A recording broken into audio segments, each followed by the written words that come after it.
akan membawakan cerita yang berjudul Air Ajaib yang ditulis oleh Lina Herlina, ilustrator oleh Indah Safitri, penyunting oleh Muhammad Ahsan Rasjid, dan penerbit oleh Kementerian Pendidikan, Kebudayaan, Riset, dan Teknologi. Selamat mendengarkan. Pagi-pagi, Didi dan Abah siap-siap untuk pergi ke kebun. Didi menemani Abah untuk mencari sadapan lahang. Lodong kosong sudah dikeluarkan dari dapur. Kira-kira hari ini akan dapat berapa banyak ya? Abah naik ke atas pohon menggunakan tangga bambu. Tupai berloncatan. Melihat tupai, Didi malah bernyanyi. Abah menurunkan lodong. Lodong itu terlihat sangat berat. Biasanya dipenuhi oleh lahang. Didi tidak sabar untuk meminum air lahang. Cur! Ia menuangkan air lahang ke dalam gelas yang sudah ia bawa dari rumah. Gluk, gluk, gluk. Rasanya enak sekali. Di rumah, Ambu sudah menyalakan api. Jika Abah pulang, lahang bisa langsung dididihkan. Kira-kira hari ini Ambu ingin membuat apa ya?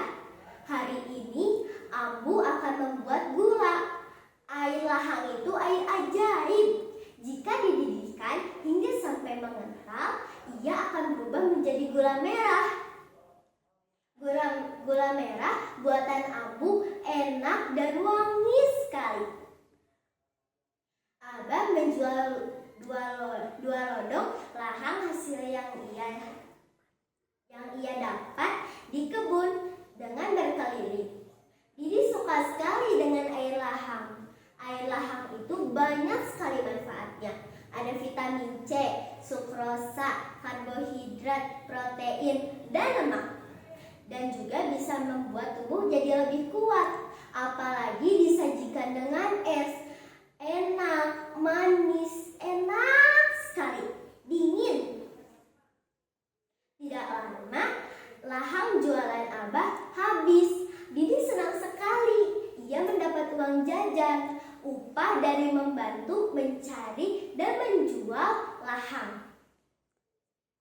Suatu hari, saat Didi pulang sekolah, Didi kehausan. Saat ia melirik ke ujung meja, ada beberapa botol yang sudah diisi lahang seminggu yang lalu.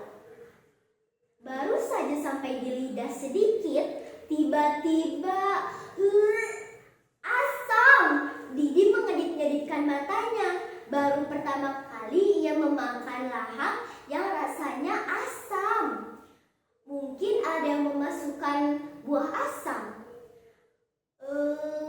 Atau mungkin basi karena sudah disimpan berhari-hari tanpa ditutup. Didi penasaran. Ia memberikan air lahangnya ke si Apung. Ya sudah pasti Apung tidak maulah. Apung pun melengos pergi ke dapur untuk mencari air bening. Didi lalu bertanya kepada Abah. Abah sudah tidak terkejut lagi. Ternyata air lahang yang didiamkan bisa menjadi cuka. Abah lalu menerangkan, jika di dalam air lahang banyak sekali sel ragi. Jika didiamkan selama 8 hari tanpa ditutup, rasanya akan berubah menjadi asam. Itu disebut fermentasi. Didi mengangguk. Pantas saja yang awalnya manis tiba-tiba menjadi asam. Kalau sudah asam, bagaimana? Abah lalu menerangkan, jika air lahang yang didiamkan selama berhari-hari tanpa ditutup bisa menjadi cuka. Cuka dari lahang biasanya cuka lahang atau cuka Jawa. Cuka walaupun asam, banyak juga loh manfaatnya. Cuka dari lahang biasanya digunakan untuk bahan masakan. Cuka dari lahang tidak memberikan efek sakit perut. Didi berterima kasih kepada Abah sudah memberikan ilmu baru. Didi lalu bergegas pergi ke kamarnya sambil mengambil kertas dan pena. Ia berpikir, mungkin besok ada tugas mengarang cerita. Kalau ada, Didi sudah selesai. Keesokan harinya, Didi pergi ke sekolah.